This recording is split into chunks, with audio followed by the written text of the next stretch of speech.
বিশ্বকাপের প্রতিটি দলেই এমন একজন অনন্য ফুটবলার থাকেন যার পায়ের জাদুতে পুরো দেশের কোটি কোটি মানুষের আবেগ, উদ্দীপনা এবং জয়ের স্বপ্ন মিশে থাকে। ফুটবল বিশ্বের সবচেয়ে বড় এই মঞ্চে মাঠের লড়াইয়ে যখন সব কৌশল ব্যর্থ হয়ে যায়, তখন এই বিশেষ খেলোয়াড়দের ব্যক্তিগত নৈপুণ্য, উপস্থিত বুদ্ধি এবং একক দক্ষতায় ম্যাচের ভাগ্য নির্ধারণ করে দেয়। 2026 সালের ফুটবল বিশ্বকাপের গ্রুপ বিন্যাসের দিকে তাকালে আমরা দেখতে পাই যে ঐতিহ্যবাহী পরাশক্তি থেকে শুরু করে একেবারে নতুন ও রূপকথার মতো উঠে আসা দলগুলোর মধ্যেও এমন কিছু ফুটবলার আছেন যারা নিজেদের দেশকে একাই টেনে নিয়ে যাওয়ার সামর্থ্য রাখেন। অনেকে এমন সব লিগে বা ক্লাবে খেলছেন যা সাধারণ দর্শক হয়তো ভাবতেও পারে না। আবার অনেকে ক্যারিয়ারের শেষ প্রান্তে এসেও দেশের জন্য নিজের সবটুকু বিলিয়ে দিতে প্রস্তুত।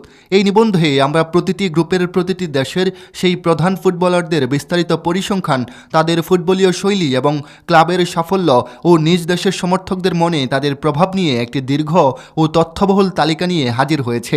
জানি না আপনাদের জন্য কতটা পেরেছি, তবে সবটা দিয়ে চেষ্টা করেছে, কারণ বিশ্ব ফুটবলে এখন শুধু মেসি, নেইমার নয়, আরও বহু খেলোয়াড় আছেন যারা এবারের বিশ্বকাপে চমক দেখাবেন। তাই সবার সম্পর্কে আপনার টুকটাক ধারণা রাখা দরকার। চলুন শুরু করা যাক, আর অনুরোধ করব চ্যানেলটা সাবস্ক্রাইব করে আমাদের পাশেই থাকবেন। শুরু করা যাক গ্রুপ বি দিয়ে, যেখানে ফুটবল ইতিহাসের অন্যতম বড় চমক হিসেবে জায়গা করে নিয়েছে ইউরোপের লড়াকু বসনিয়া ও হার্জেগোভিনা। দলটির বিশ্বকাপে আসার পথটি সহজ ছিল না। তারা ইউরোপীয় অঞ্চলের কঠিন প্লে অফে পরাশক্তি ইতালিকে বিদায় করে মূল মঞ্চের টিকিট কেটেছে।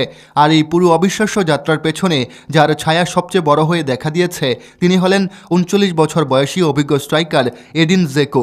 যদিও বয়স এবং শারীরিক সীমাবদ্ধতার কারণে মাঠে তার আগের সেই গতি এখন আর নেই, তবু বসনিয়ার ফুটবলে তার প্রতীকী মূল্য এবং ড্রেসিং রুমে তার নেতৃত্ব এক অনন্য উচ্চতায়। তিনি দেশের ইতিহাসের সর্বকালের সর্বোচ্চ গোলদাতা, যিনি প্রায় 2 দশক ধরে নিজের কাঁধে করে দলটিকে টেনে নিয়ে যাচ্ছেন। 2026 সালের এই বিশ্বকাপটি নিশ্চিতভাবেই তার ক্যারিয়ারের শেষ আন্তর্জাতিক টুর্নামেন্ট হতে যাচ্ছে এবং দেশের মানুষ তার পা থেকেই এক দুর্দান্ত রূপকথার গল্প দেখতে চায়। এই একই গ্রুপে রয়েছে উত্তর আমেরিকার অন্যতম শক্তিশালী ও এবারের বিশ্বকাপের অন্যতম স্বাগতিক দেশ কানাডার নাম। কানাডিয়ান ফুটবলের বর্তমান জোয়ারের পেছনে সবচেয়ে বড় অবদান যার, তিনি হলেন ফরওয়ার্ড জোনাথন ডেভিড। মাত্র 18 বছর বয়সে বেলজিয়ামের ক্লাব জ্যান্ডে যুগ দিয়ে নিজের ক্যারিয়ার শুরু করা এই তারকা 2 সিজনে 37 গোল করে ফরাসি ক্লাব লিলের নজরে পড়েন। লিলে গিয়ে তিনি ইতিহাস গড়েন এবং ক্লাবটিকে 2021 সালে ফরাসি লিগ 1-এর শিরোপা জেতাতে প্রধান ভূমিকা পালন করেন। 2025 সালে ইতালিয়ান জায়ান্ট জুভেন্টাসে যোগ দেওয়ার পর তার খেলার ধার আরও বেড়েছে এবং ইতিমধ্যে 36 গোল করে তিনি কানাডার ইতিহাসের সর্বোচ্চ গোলদাতা হয়ে উঠেছেন। 2025 সালের কনকাকাফ সেরা খেলোয়াড়ের পুরস্কার জয়ী এই স্ট্রাইকার স্বাগতিক হিসাবে কানাডাকে বিশ্বকাপে প্রথম কোনো ম্যাচ জেতানোর মূল ভরসা। তবে কানাডা দলে মিডিয়ার সবচেয়ে বেশি আলো যিনি কেড়ে নেন, তিনি হলেন বায়ার্ন মিউনিখের গতিময় লেফট ব্যাক আলফোনসো ডেভিস। যদিও ক্যারিয়ারের শুরুর দিকে সেই অতিমানবীয় ফর্ম তিনি পুরোপুরি ধরে রাখতে পারেননি, তবুও তার অতিপ্রাকৃতিক গতি এবং উইং ধরে আক্রমণ করার ক্ষমতা যে কোনো রক্ষণভাগের জন্য আতঙ্কের কারণ। ইনজুরির কারণে বিশ্বকাপে তার খেলা নিয়ে সংশয় থাকলেও শেষ পর্যন্ত স্কোয়াডে তার অন্তর্ভুক্তি কানাডিয়ান সমর্থকদের মনে বড় স্বস্তি এনে দিয়েছে। গ্রুপ বি এর আরেকটি দল কাতার, যাদের ফুটবলীয় উত্থান এশিয়ান ফুটবলে বেশ নজর কেড়েছে। কাতারি ফুটবলের ইতিহাসের সবচেয়ে সৃজনশীল ও প্রতিভাবান খেলোয়াড় ধরা হয় আকরাম আফিফকে। স্পেনের ভিয়ারিয়াল স্পোর্টিং গিজনের মতো ক্লাবে খেলার অভিজ্ঞতা সম্পন্ন এই ফরওয়ার্ড বর্তমানে কাতারের গরুয়া লিগের ঐতিহ্যবাহী ক্লাব আল সাদের প্রধান চালিকা শক্তি এবং জাতীয় দলের বর্তমান খেলোয়াড়দের মধ্যে সর্বোচ্চ গোলদাতা। তার নিখুঁত পাসিং এবং গোল করার ক্ষমতা কাতারের আক্রমণ ভাগের মূল অস্ত্র। এই গ্রুপের শেষ দল সুইজারল্যান্ড, যাদের মাঝমাঠের চিরসবুজ ও অবিসংবাদিত নেতা হলেন গ্রানিট জাক্কা। বর্তমানে ইংলিশ ক্লাব সান্ডারল্যান্ডে খেলা এই মিডফিল্ডার সুইজারল্যান্ডের ইতিহাসের সবচেয়ে বেশি ম্যাচ খেলা ফুটবলার। বরুসিয়া ম্যানশনগ্লাডবাখ এবং আর্সেনালের হয়ে ইউরোপ মাতানো এই অধিনায়ক নিজের 4র্থ বিশ্বকাপ খেলতে নামছেন এবং সুইস সংবাদ মাধ্যমের মতে তিনি দেশটির ইতিহাসের সর্বকালের সেরা ফুটবলার। এরপর আসা যাক গ্রুপ সিতে, যা লাতিন আমেরিকার পরাশক্তি ব্রাজিলের গ্রুপ হিসেবে পরিচিত এবং যেখানে রয়েছে আফ্রিকার গর্জন মরক্কো। 2022 সালের কাতার বিশ্বকাপে সেমিফাইনালে উঠে আফ্রিকার ফুটবল ইতিহাসে এক রূপকথার জন্ম দিয়েছিল মরক্কো। আর সেই দলের সবচেয়ে বড় তারকা এবং বর্তমান অধিনায়ক হলেন আশরাফ হাকিমি। ফরাসি ক্লাব পিএসজিতে কিলিয়ান এমবাপ্পের মতো মহাতারকাদের সাথে খেলেও হাকিমি নিজেকে বর্তমান বিশ্বের 1 নম্বর রাইট ব্যাক হিসেবে প্রতিষ্ঠিত করেছেন। তার অবিশ্বাস্য গতির রক্ষণ রক্ষণভাগ থেকে চোখের পলকে আক্রমণে যাওয়ার ক্ষমতা এবং নিখুঁত ক্রস মরক্কোকে এবারের বিশ্বকাপেও বড় স্বপ্ন দেখাচ্ছে। 2026 বিশ্বকাপের আফ্রিকান অঞ্চলের বাছাই পর্বে তিনি দলকে গ্রুপ চ্যাম্পিয়ন করতে সবচেয়ে প্রভাবশালী ভূমিকা রেখেছেন। এই গ্রুপেরই আরেক দল স্কটল্যান্ড, যাদের শক্তি ও পরিচয় নির্ধারিত হয় মূলত দুজন ফুটবলারের উপর ভিত্তি করে। একজন হলেন লিভারপুলের অভিজ্ঞ ও বিশ্বস্ত লেফটব্যাক অ্যান্ডি রবার্টসন, যিনি মাত্র 10 মিলিয়ন ইউরোতে অ্যানফিল্ডে এসে চ্যাম্পিয়ন্স লিগ এবং প্রিমিয়ার লিগ জিতে নিজেকে বিশ্বের অন্যতম সেরা ডিফেন্ডার হিসেবে প্রমাণ করেছেন। অন্যজন হলেন মাঝমাঠের লড়াকু সৈনিক স্কট ম্যাকটোমিনে। ডেনমার্কের বিরুদ্ধে বাছাই পর্বের গুরুত্বপূর্ণ ম্যাচে তার করা এক অবিশ্বাস্য বাইসাইকেল কিকের গোল স্কটল্যান্ডকে দীর্ঘ 28 বছর পর বিশ্বকাপের মূল পর্বে ফিরিয়ে আনে, যা স্কটিশ ফুটবলে একটি জাতীয় উৎসবের জন্ম দিয়েছিল। গ্রুপ সিতে আরেকটি অবিশ্বাস্য গল্প লিখেছে ক্যারিবীয় দ্বীপপুঞ্জের দেশ হাইতি। দীর্ঘ 52 বছরের দীর্ঘবিরতির পর বিশ্বকাপে ফিরে আসা এই দলটির প্রধান ত্রাতা হলেন স্ট্রাইকার ডাকেন্স নাজো। কনকাকাফ বাছাই পর্বে কোস্টারিকার মতো শক্তিশালী দলের বিরুদ্ধে ঐতিহাসিক হ্যাট্রিক সহ পুরো টুর্নামেন্টে সর্বোচ্চ গোল করে তিনি হাইতিকে স্বপ্নের মঞ্চে নিয়ে এসেছেন। তবে এই পুরো গ্রুপ সি এবং বিশ্ব ফুটবলের অন্যতম প্রধান আকর্ষণ হল 5 বারের বিশ্ব চ্যাম্পিয়ন ব্রাজিল দলে বর্তমানে ইউরোপের সেরা ক্লাব রিয়াল মাদ্রিদের হয়ে মাঠ কাঁপানো ভিনিসিয়াস জুনিয়র আছেন, যিনি 2024 সালে ব্যালন ডি'অর ও ফিফা দ্য বেস্টের মঞ্চে নিজের আধিপত্য দেখিয়েছেন এবং ওয়ান ড্রিবলিংয়ে তাকে বর্তমান বিশ্বের সেরা মনে করা হয়। কিন্তু এত কিছুর পরেও সাধারণ ব্রাজিলিয়ান সমর্থক এবং ফুটবল বিশেষজ্ঞদের মতে ব্রাজিলের হেক্সা বা ষষ্ঠ বিশ্বকাপ জয়ের মূল আবেগ ও ভরসার কেন্দ্রবিন্দু এখনও নেইমার জুনিয়র। যদিও তিনি ক্যারিয়ারের সেই ফর্মে নেই, সৌদি আরবের আল হিলালে যোগ দেওয়ার পর মারাত্মক ইনজুরির শিকার হয়েছেন এবং তার ফিটনেস নিয়ে হাজারো প্রশ্ন রয়েছে। তবু জাতীয় দলের জার্সিতে নেইমারের গোল করার রেকর্ড এবং মাঠে তার উপস্থিতি সতীর্থদের মধ্যে যে আত্মবিশ্বাস যোগায় তা ভিনিসিয়াসের চেয়ে অনেক বেশি। ভিনির জাতীয় দলের পারফরম্যান্স নিয়ে সমালোচকরা এখনও পুরোপুরি সন্তুষ্ট নন। তাই বড় ম্যাচের ভাগ্য ঘুরিয়ে দেওয়ার জন্য সেলেসাওরা এখনও নেইমারের জাদুর উপরই সবচেয়ে বেশি বাজি ধরছে। গ্রুপ ডি এর দিকে তাকালে আমরা দেখতে পাই উত্তর আমেরিকার ফুটবলের পরাশক্তি যুক্তরাষ্ট্রকে, যাদের ফুটবলের সবচেয়ে বড় বিজ্ঞাপন হলো ক্রিস্টিয়ান পুলিসিক। সমর্থকদের কাছে ক্যাপ্টেন আমেরিকা নামে পরিচিত এই ফরোয়ার্ড চেলসির হয়ে চ্যাম্পিয়ন্স লিগ এবং বরুসিয়া ডর্টমুন্ডের হয়ে জার্মান কাপ জিতেছেন। 2022 বিশ্বকাপে ইরানের বিপক্ষে তার করা জয়সূচক গোলটি যুক্তরাষ্ট্রকে নকআউট পর্বে নিয়ে গিয়েছিল এবং 2026 সালে ঘরের মাঠে দলের অভিজ্ঞ নেতা হিসেবে তিনি মার্কিন যুক্তরাষ্ট্রের অন্যতম প্রধান আশা। লাতিন আমেরিকার দল প্যারাগুয়ের প্রধান অস্ত্র হলেন মিউকেলসের উইঙ্গার মিগুয়েল আলমিরন। আটলান্টা ইউনাইটেড থেকে ইউরোপের ফুটবলে পা রাখা এই তারকা তার গতি ও নিখুঁত ড্রিবলিংয়ের জন্য প্রিমিয়ার লিগে বেশ জনপ্রিয়। তার পাশাপাশি প্যারাগুয়ে দলে সমান গুরুত্বপূর্ণ ভূমিকা পালন করেছেন ব্রাজিলের ক্লাব পালমাইরাসের অত্যন্ত সফল ও ট্রফিজয়ী ডিফেন্ডার গুস্তাভো গুমেজ। এই দুজনের অভিজ্ঞতা ও নেতৃত্ব প্যারাগুয়ের মূল শক্তি। ওশেনিয়া অঞ্চল থেকে উঠে আসা অস্ট্রেলিয়ার মাঝমাঠের প্রাণ হলেন তাদের অধিনায়ক জ্যাকসন আরভাইন। দেশের হয়ে 80টিরও বেশি ম্যাচ খেলা এই ফুটবলার কোনো একক মহাতারকা নন, বরং তিনি একটি সুসংগঠিত দলের প্রধান সমন্বয়ক এবং চালিকা শক্তি।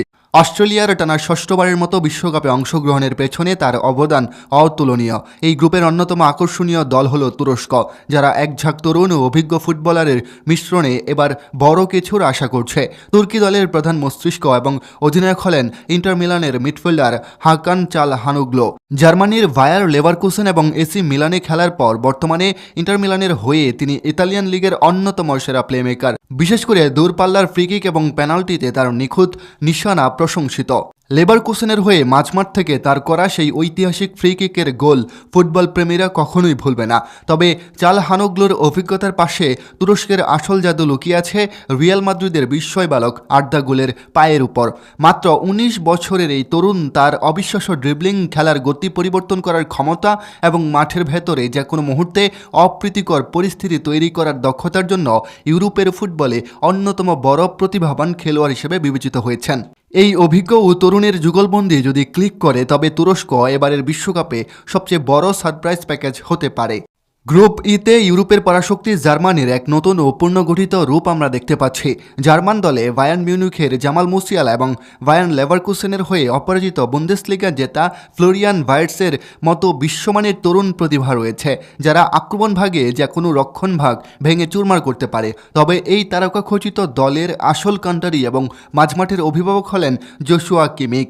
বায়ার্ন মিউনিখের এই রক্ষণাত্মক মিডফিল্ডার দেশের হয়ে 100-র বেশি আন্তর্জাতিক ম্যাচ খেলার এক অনন্য মাইলফলক স্পর্শ করেছেন। যা তাকে কিংবদন্তি ব্রান্স বেকেনবাওয়ারের চেয়েও বেশি ম্যাচ খেলার তালিকায় নিয়ে গেছে।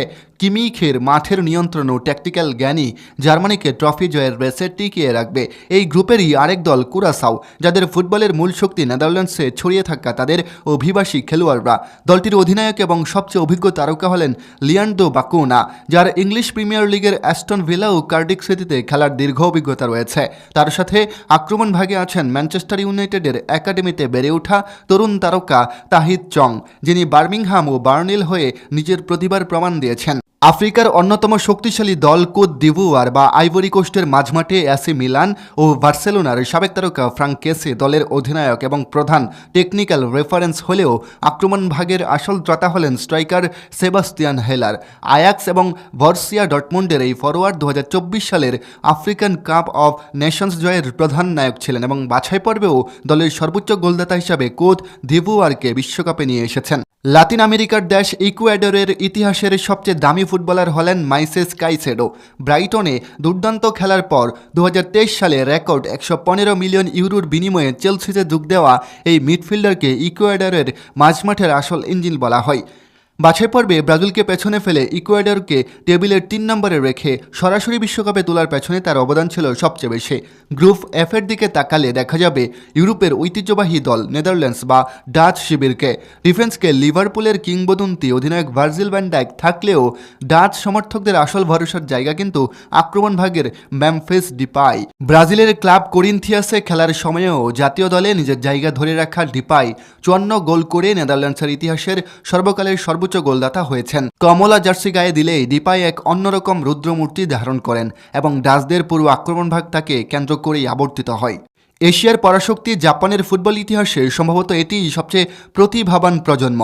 ব্লু সামুরাইদের দলে 3টি বড় নাম রয়েছে। রিয়াল সোসিয়াদাদের অত্যন্ত সৃজনশীল মিডফিল্ডার তাকফুসা কুবু, যিনি রিয়াল মাদ্রিদের একাডেমিতে তৈরি হওয়া প্রথম জাপানি। লিভারপুলের মাঝমাঠের নির্ভরযোগ্য ডিফেন্সিভ মিডফিল্ডার ইয়াতা ওয়েন্দু এবং ব্রাইটনের হয়ে ইংলিশ প্রিমিয়ার লিগ কাঁপানো কাউরো মিতুমা, যার গতি এবং ড্রিবলিং বিশ্বমানের। ইনজুরির কারণে মিতুমা কিছুটা ভুগছেন, তবে বিশ্বকাপে তার উপস্থিতি জাপানিদের নকআউট পর্বের স্বপ্নকে সত্যি করতে পারে। তিউনিশিয়ার মাঝমাঠের প্রধান ভরসা হলেন তাদের 1.85 মিটারের উচ্চতার শক্তিশালী ও লড়াকু মিডফিল্ডার ইলিয়াস শখিরি, যিনি দেশের হয়ে 80টিরও বেশি ম্যাচ খেলেছেন এবং প্রতিপক্ষের আক্রমণ ধ্বংস করতে পারদর্শী। এই গ্রুপের শেষ দল সুইডেন, যাদের ফুটবলে ইব্রাহিমোভিচের যুগের অবসানের পর নতুন গোলমেশিনের আবির্ভাব ঘটেছে। তিনি হলেন ভিক্টর গিওকেরেস।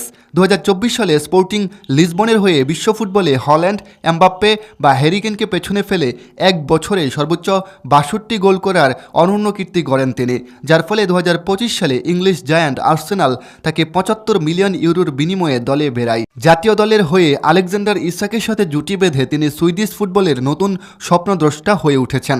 গ্রুপ জিতে রয়েছে বেলজিয়ামের তথাকথিত সোনালী প্রজন্ম, এর শেষ প্রতিনিধি কেভিন ডি ব্রুইনা। ম্যানচেস্টার সিটির এই কিংবদন্তি মিডফিল্ডার বেলজিয়ামের ইতিহাসের সেরা অ্যাসিস্ট প্রদানকারী খেলোয়াড়ও তিনি। 34 বছর বয়সে এসে 2026 সালের এই বিশ্বকাপটি তার ক্যারিয়ারের শেষ সুযোগ দেশের জন্য বড় কোনো আন্তর্জাতিক ট্রফি জেতার। যদিও বেলজিয়ামের বর্তমান দলের শক্তি আগের মতো ততটা নিখুঁত নয়। এই গ্রুপের আরেক বিশ্ববিখ্যাত মহাতারকা হলেন মিশরের মোহাম্মদ সালাহ। লিভারপুলের এই কিংবদন্তি দেশের হয়ে 67 গোল করে ইতিহাসের সর্বোচ্চ গোলদাতার রেকর্ড ছোঁয়া থেকে মাত্র 2 গোল দূরে আছেন। বাছাই পর্বে একাই 9 গোল করে মিশরকে বিশ্বকাপের মূল মঞ্চে নিয়ে এসেছেন এবং পুরো আরব বিশ্বের চোখ থাকবে তার পারফরম্যান্সের উপর।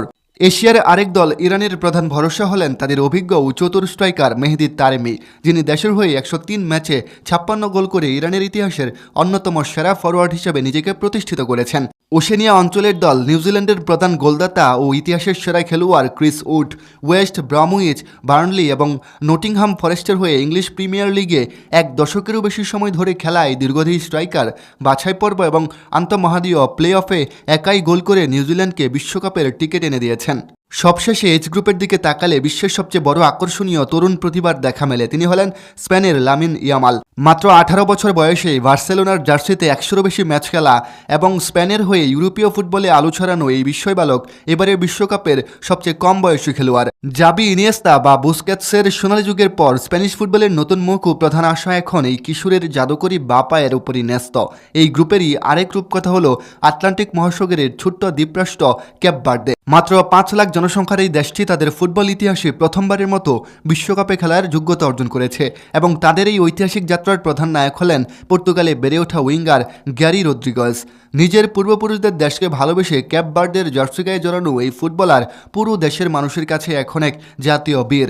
আর এই গ্রুপের শেষ দল সৌদি আরব, যাদের ফুটবল ইতিহাসের সবচেয়ে বড় তারকা হলেন উইঙ্গার সালেম আল দাওসারি। গত বিশ্বকাপে আর্জেন্টিনার বিপক্ষে সেই ঐতিহাসিক ম্যাচে বক্সের বাইরে থেকে নেওয়া এক জাদুকরী শটে গোল করে যিনি বিশ্ব ফুটবলকে স্তব্ধ করে দিয়েছিলেন, সেই অভিজ্ঞ অধিনায়কই এবারও সৌদি আরবকে মাঝমাঠ থেকে নেতৃত্ব দিচ্ছেন এবং বড় দলের বিরুদ্ধে যে কোনো মুহূর্তে ম্যাচ গুড়িয়ে দেওয়ার ক্ষমতা রাখেন। প্রিয় দর্শক, এই প্রতিটি মহাতারকা এবং লড়াকু ফুটবলারদের উপস্থিতি 2026 সালের বিশ্বকাপকে করে তুলবে এক অবিস্মরণীয় এবং রোমাঞ্চকর যুদ্ধক্ষেত্র, যেখানে প্রতিটি দেশ তাদের সেরা নায়কের পায়ের জাদুতে বিশ্বজয়ের স্বপ্নে বিভোর থাকবে। আমাদের এই তালিকায় কোন জাদুকরের পায়ের জাদু দেখার জন্য আপনি অপেক্ষা করছেন, কমেন্ট করে অবশ্যই জানাবেন। দেখা হচ্ছে পরবর্তী কোনো ভিডিওতে। ততক্ষণ পর্যন্ত সবাই ভালো থাকুন, সুস্থ থাকুন। ধন্যবাদ।